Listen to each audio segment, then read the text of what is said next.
Hey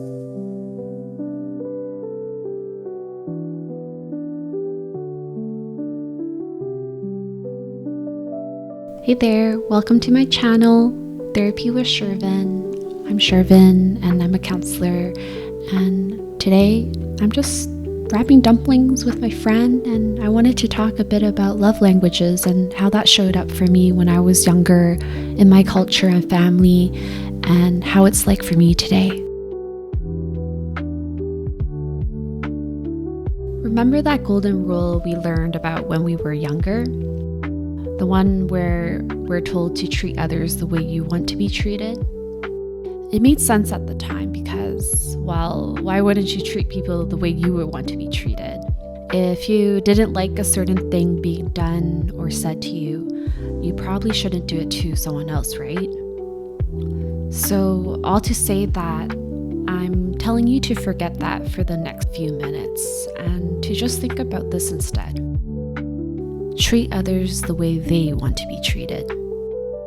One way to help understand this is through the love languages, which are words of affirmation, quality time, physical touch, acts of service, and receiving gifts. The 5 love languages were patterns that Gary Chapman noticed in couples he was counseling and realized that couples were misunderstanding each other's needs. They don't necessarily need to be used in the context of romantic relationships and can be applied to other relationships. It goes back to the idea of treating others the way they want to be treated.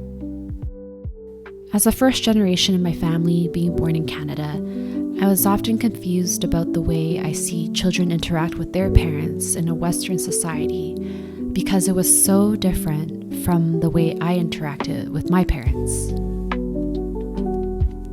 Instead of hearing "I love you" from my parents, they would work really, really hard to make sure I could get access to reputable education institutions and just to live comfortably. My mom would also make sure I'm wearing enough clothes. She'd stress the importance of drinking warm or hot water because it's better for my digestive tract and throat, and she cut fruit for me. My parents didn't grow up learning about the importance of words of affirmation or about physical touch, quality time, or gifts. Instead, they focused on acts of service and making sure they were setting me up for success.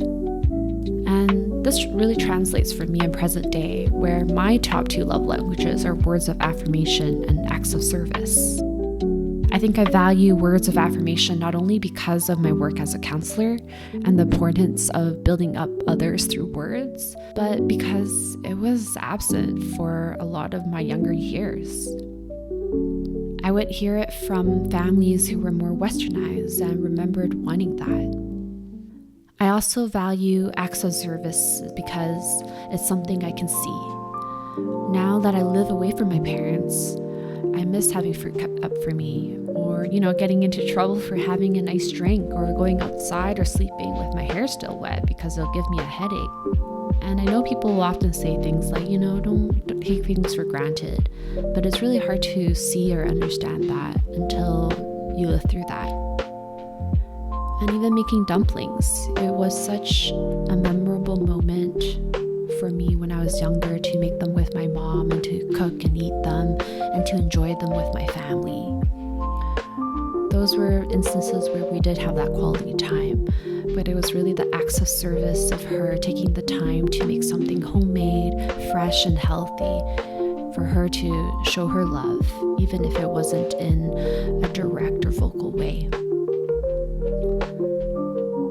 So thinking about how you want to receive love and how you can share love can be helpful to build relationships with others. And what's your top love language?